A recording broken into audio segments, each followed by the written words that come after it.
Amen. Praise the Lord, brothers and sisters. We are now day 3, week 4 of our Holy Word for Morning Revival.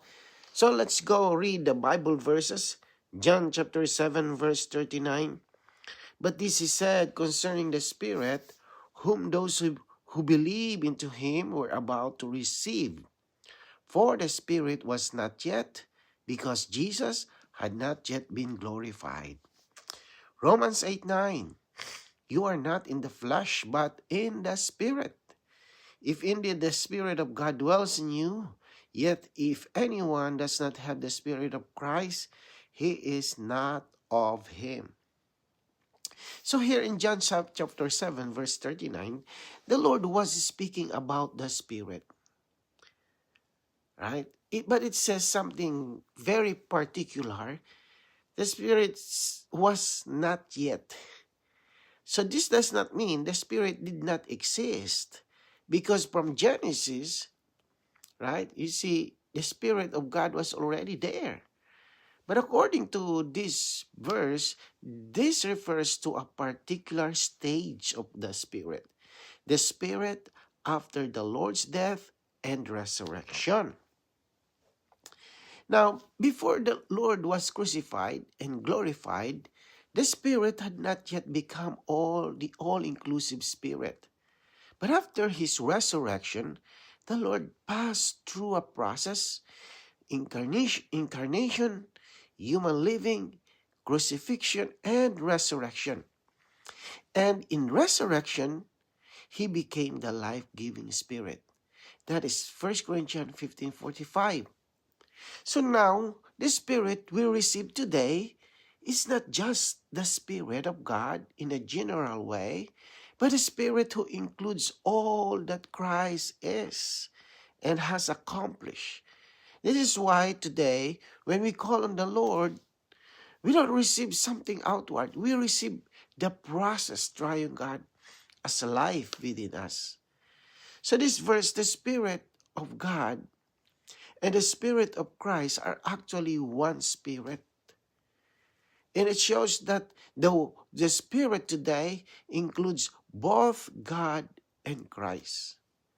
So the key point is that this Spirit dwells in us, so our Christian life is not outward. It is a matter of having the Spirit within. The Spirit dwells in us. So when we turn to the Lord and call on Him, we can sense Him inside of us. And that is the Spirit, meaning that is the Spirit living in us. Right? So let's read the paragraph. The process of the triune God is clearly revealed in the New Testament, but this matter has been missed by most Christians. Although such words as process and Trinity cannot be found in the Bible, the facts that these words describe are definitely revealed in the Bible. Theophilus of Antioch, one of the early church fathers, was the first to use the word Trinity in his writings. The word triune also began to be used at about the same age.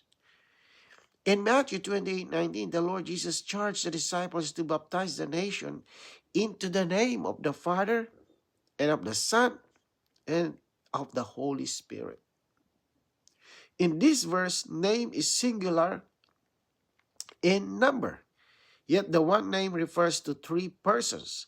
This shows that there is one name for the divine Trinity. So based on what we read, these paragraphs, the matter of the process of the triune God is clearly revealed in the New Testament. Even though the exact word process is not used in the Bible. Right? Here, the point is that while the terminology may not be there, the facts are already, right? The facts are clearly there. The Bible shows us that God is not static. He passed through a process to become everything we need. Then it mentions that early church history used terms like Trinity and Triune. These words are not in the Bible, but they help describe what the Bible reveals, that God is one, yet three, the Father, the Son, and the Spirit. So in Matthew 28:19, the Lord said to baptize into the name of the Father, the Son, and the Holy Spirit. The word name is singular, yet it refers to three, the Father, the Son, and the Spirit. So this shows us something precious. God is one, yet He is also three for our experience. So when we are baptized, we are not just entering into a belief. We are not actually entering into a religion. We are baptized into the triune God Himself. So let's read today's reading. The Father, the Son, and the Spirit are not three separate persons or three gods. They are one reality, one person. Hence, the Father, the Son, and the Spirit are denoted by one name. The name denotes the person, and the person is the reality of the name. The name of the Divine Trinity is the sum total of the divine being, equivalent to His person. God is triune, that is, He is three-one. He is one God with the Father, the Son, and the Spirit as His reality, His person. Father, Son, and Spirit are not three different names. They are the unique name of the Divine Trinity. Many of the divine titles in the Bible, such as God the Father, the Lord Jesus, and the Lord Spirit, are composed titles. The compound name in Matthew 28:19 is composed of three parts. So God is not three separate gods. It's not three separate gods. He is one God, one reality, one person. So this is very important for us to see clearly. So the focus is on the name. The name is not just a label. It represents the person. And this one name in Matthew 28:19 includes the Father, the Son, and the Spirit. That means when we say the name, we are touching the entire triune God. So this shows us that the Father, the Son, and the Spirit are not divided or separated. They are one, yet three aspects for our experience. So a simple way to understand this, when we call Lord Jesus, we are not receiving only the Son because we are calling Lord Jesus. Right? We are receiving the triune God, the Father, the Son, and the Spirit, all included in one. This is why our experience of God today is so rich. We don't need to figure out which person we are contacting. Oh, I'm gonna contact the Father today, tomorrow the Son, tomorrow the Spirit. No, there is no such like that. Right? When we call on the Lord Jesus, in fact, you also call the Father, you call also the Spirit, because they are just one. So when we turn to Him, call on Him, and open to Him, we receive the full God as our life and our everything. Right, let's go to the next paragraph. The triune God took several crucial steps in being processed to be the life-giving Spirit. First, He was incarnated as God. He was incarnated. As God, He entered into the womb of a human virgin and stayed within the womb for 9 months. In this way, He took on humanity as His shelter. His dwelling place, His incarnation surely was a process. Second, he lived and walked on the earth, passing through the long tunnel of human living for 33 and a half years. This also was a process.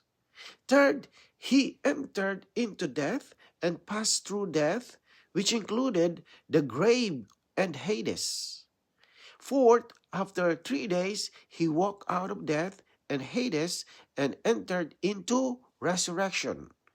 His death, the resurrection also were a process.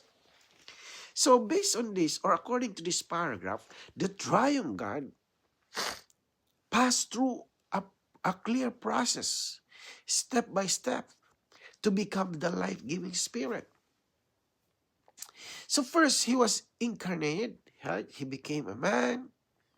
God entered into humanity and lived among us. Then he passed through human living for 33 and a half years. So that means he experienced everything we go through, yet without sin. Right? So then he went into death. Right? But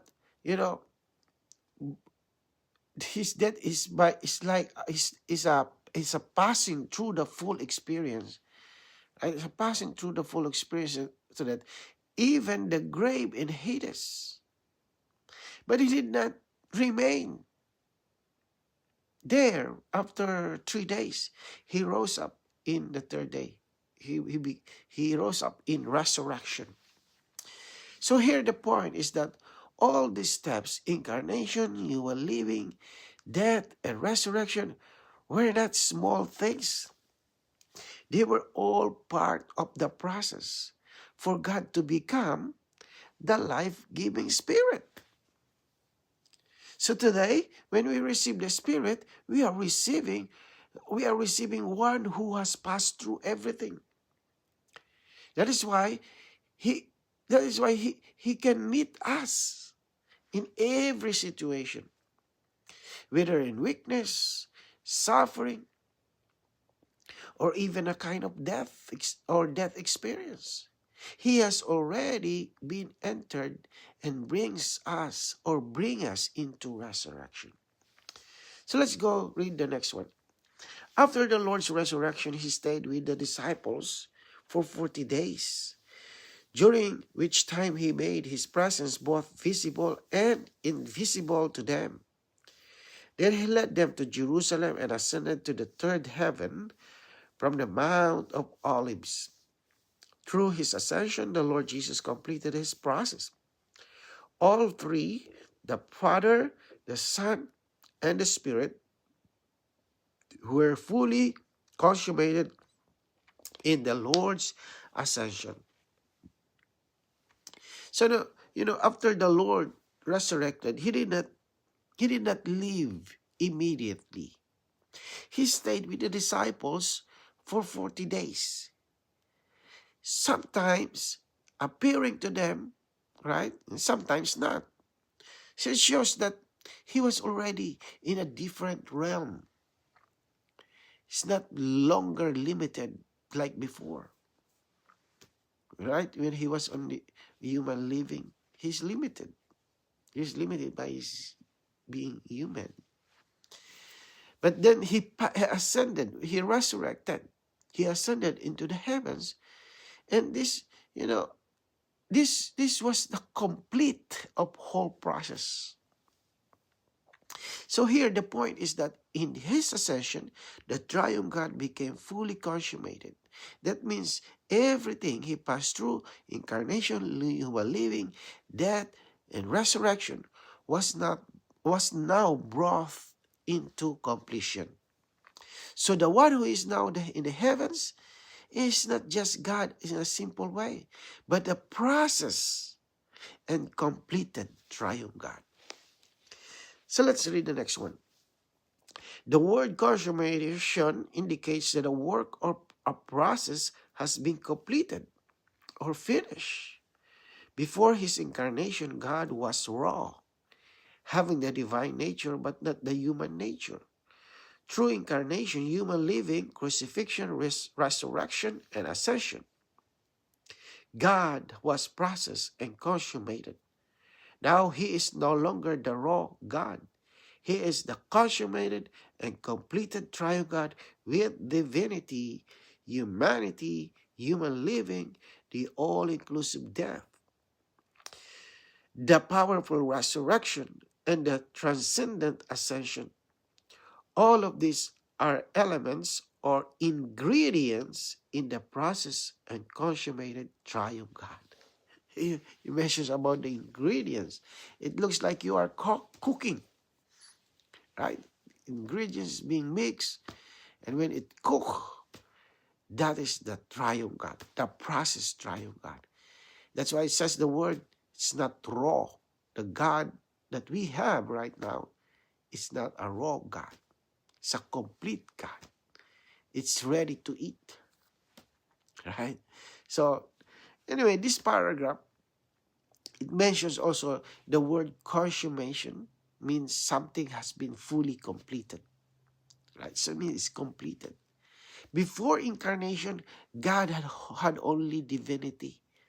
But through all the steps, right? Incarnation, human living, death, resurrection, and ascension, he gained many ingredients. So now, he includes not only divinity, but also humanity. Yeah, human experiences, death, and resurrection. So here the point is that today, God is not raw anymore. He is the process and consummated triune God. So a simple way to see this, when we receive the Spirit today, we are receiving one who includes everything. Human experience, suffering, victory, resurrection or resurrection power, and ascension with authority. That is why he is so rich to us. Whatever we need, he already has it within him as the all-inclusive Spirit. Praise the Lord for the triune God that we have. So let's pray. Lord Jesus, thank you for being the life-giving Spirit in us, Lord. Lord, continue to teach us to turn to our spirit and enjoy you today. Amen. Praise the Lord.